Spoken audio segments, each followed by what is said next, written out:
Hey guys, it's Sarah, and welcome to Kopa Tour's comprehensive guide on how to best pack your bag for Mount Kilimanjaro.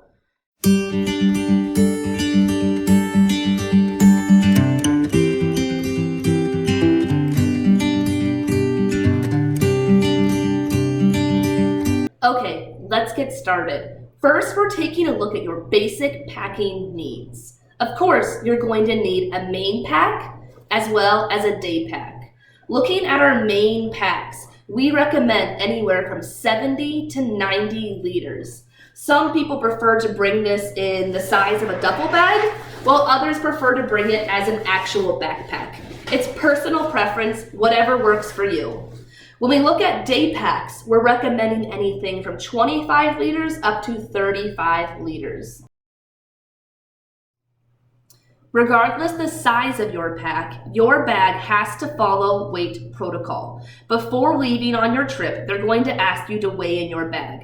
It must weigh in as 35 pounds or less. The reason being because you are not carrying your main pack during the trek. Your porters will be. For this reason, pack weight is non-negotiable.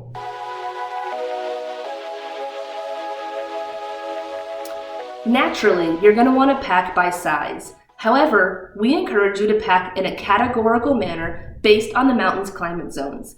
Kilimanjaro has 5 climate zones. 1, the cultivation zone. 2, the rainforest. 3, heather and moorland. 4, alpine desert. And 5, Arctic. First, let's take a look at your first couple days on the mountain, which will be cultivation zone and rainforest zone.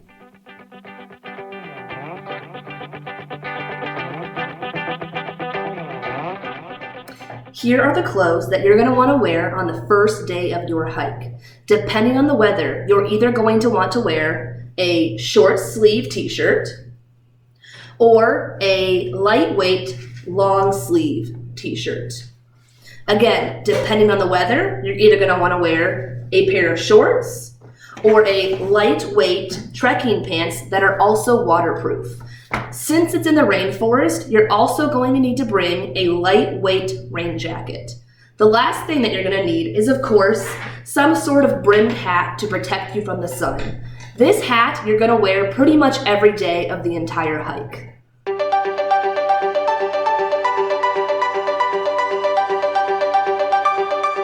Okay, now that you're out of the rainforest, you're going to move on to the heather and moorland zone for the second day of the hike. For this portion of the hike, you're again going to want a lightweight long sleeve shirt.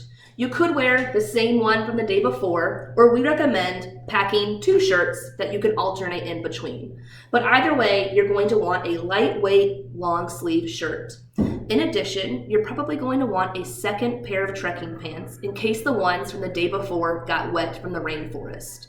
The last thing you're going to want is a fleece or some sort of sweatshirt for lounging at camp in the evening. Now we have all of our clothes for the heather and moorland zone, as well as our clothes for the rainforest zone. All of these clothes will be packed together. So for now, let's move them to the side and move on to the next climate zone.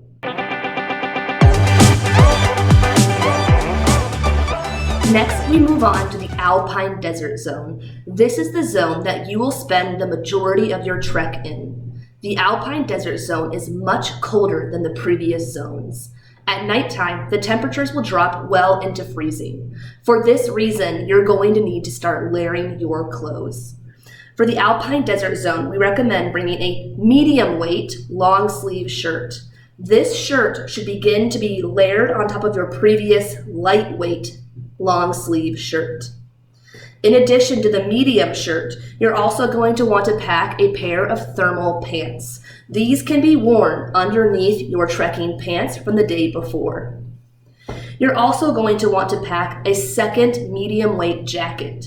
Again, this jacket can be layered on top of your fleece. And last, depending on the season that you're climbing, you might need to be packing a down jacket to be put into play at this point of your trek.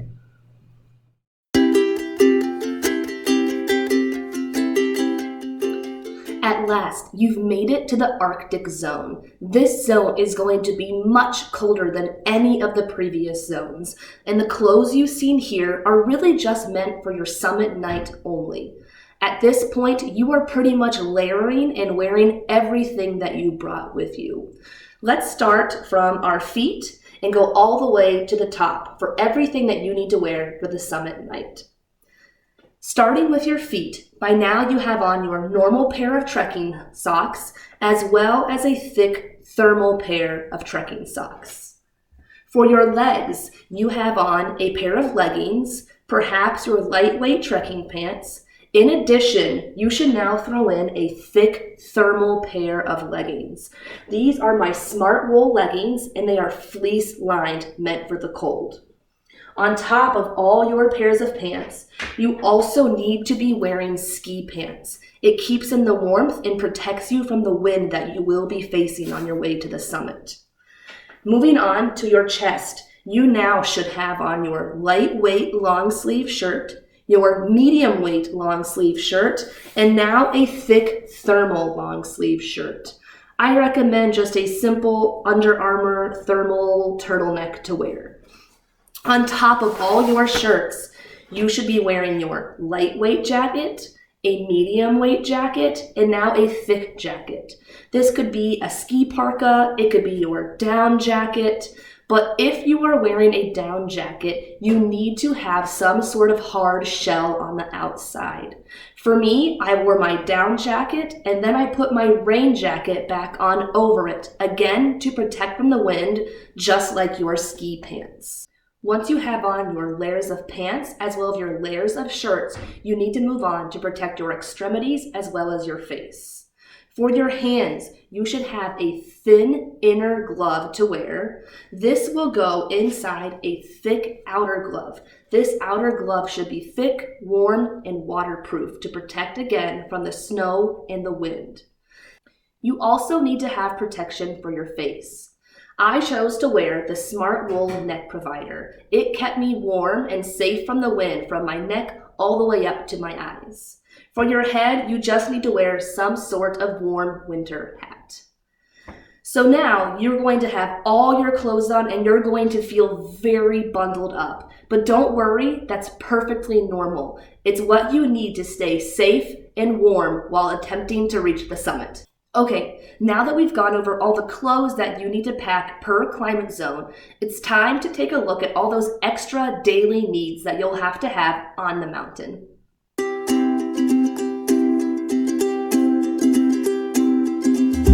Let's start with, of course, the obvious, toilet paper. You will need rolls of toilet paper on the mountain. In addition to bringing toilet paper, we also recommend bringing a reusable plastic bag to store your used toilet paper. You are not allowed to bring plastic bags into Tanzania anymore. Unfortunately, everything that you bring in needs to leave with you, or at least until you get to the bottom of the mountain and have a safe place to store it. Having a large reusable plastic bag is really a helpful thing to have with you. Along with that, you should definitely bring some sort of wet wipes, or we recommend biodegradable wet wipes to help our earth stay clean. Other things that you're going to need is, of course, your toiletry bag filled with all your basic toiletries, a first aid kit filled with your medicine, your deodorant, your earplugs, all those things that you'll need to help stay healthy and clean. You're also, like I said, going to want to have a brimmed hat with neck support on the back to protect you from the sun every day on the mountain. This will be used from the rainforest all the way up to the Arctic zone. We also recommend, in addition to your sun hat, to also have a buff. The brand is called Buff. It is amazing. Be sure to check them out. This is helpful to wear every day as well. It protects you from the sun, and it also protects you from the dirt that tends to fly around as you're hiking from day to day. It's lightweight, it's breathable, it's a must-have. Of course, you're also going to need to be drinking water on the mountain. In addition to having a water bottle, you should also bring a water pack. This can slip into most day packs. Your guides will boil it for you every single morning and bring you clean water that you can slip in and enjoy as the day goes on. Having a large supply of water every day is essential to keeping healthy on the mountain. Another essential item is definitely an inflatable pillow. It helps ensure that you're getting the much needed sleep at nighttime. We recommend getting the Suited Nomad brand for many reasons. 1, it fits into this nice small pouch. 2, it comes with a carabiner that can be clipped to the outside of your main pack. And 3, it's so easy to inflate. There's easy lock technology on it. It takes maybe 3 breaths to completely fill it up. It stays inflated all night, and in the morning it's easy to deflate, push back into the carrier, and clip onto your backpack. Of course, the last thing that you're going to need is your pair of well-worn hiking boots and a pair of trainer shoes just to wear around at camp in the evening. A lot of times people skip out on these. Do not skip out on bringing your trainer shoes. Even as comfortable as my hiking boots are, at the end of the day, after 6 to 8 hours of hiking, I want them off. And putting on another pair of shoes feels so refreshing. Okay, that's it. This, of course, is not everything else that you'll need. For a definitive list of all those other small items that you need to bring, check out our gear list below. Next, we're going to move on to actually packing these items into your bag. We've gone over everything that you need, and now it's time to learn, how am I going to fit all of this into my bag?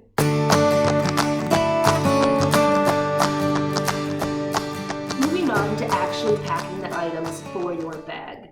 We recommend using compression packing cubes, specifically the brand GoNex. You can buy them in sets of 4. They come in extra small, small, medium, and large. This is how you're going to be taking your categorical stacks of clothing and sorting them into your compression cubes.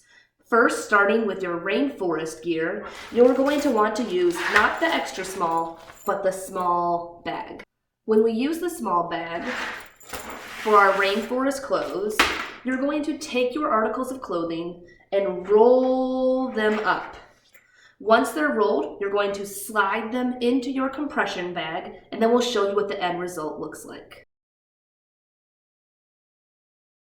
We cannot stress enough the importance of using compression packing cubes on the mountain. They will save you so much time when rummaging through your pack. They will save you so much space as well. We're going to show you a picture of what the pack looks like before the zipper technology and after the compression zipper technology.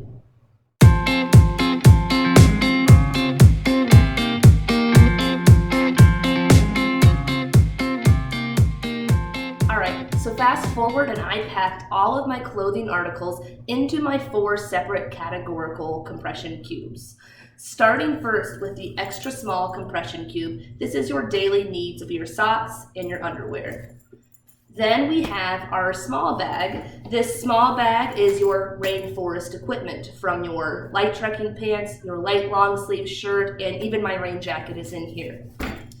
Then I have my medium bag. In my medium bag is my heather and moorland clothes, as well as the alpine desert clothes. Last but not least is your large bag, your summit bag. This is all of your clothing articles mentioned before for the Arctic zone. In here is my down jacket, my ski pants, my wool socks, my wool leggings, and all of those other articles of clothing we mentioned before. So now that all of my clothes are sorted in my 4 compression cubes, it will be easy for me to know which bag to pull out on which day on the mountain. For any of your extra clothing, things that can be found in your toiletries, or your snacks, or any of those miscellaneous items, we recommend using just normal packing cubes. As you can see, these are not compression. It's just a nice way to keep your other items organized so they're not floating all over your bag. They come in multiple sizes. There's all sorts of brands out there. Any sort of packing cube will work for those extra items. You've made it to the last step. The last step is now taking your bags and sorting them into your actual pack. Depending on the kind of pack you have, this might look different, whether it's a duffel bag or an actual backpack. For me, I just take my largest pack, slide it in the back, and then continue to fill in the slots elsewhere, making sure that my daily needs are located at the top. Of course, after these 4 categorical compression cubes, you're going to have to fit in your other items like your trainer shoes or your snacks. But keep in mind, you should be keeping a lot of things in your day pack. And there we recommend keeping your water bottle, your Camelback, your toilet paper, your wet wipes, your sun hat, and your first aid kit. Again, for a definitive list on everything that you need to bring on the mountain, check out our list below. Okay, that's it. You're ready to go. You are now all packed for Mount Kilimanjaro, and we wish you the utmost success on your summit attempt.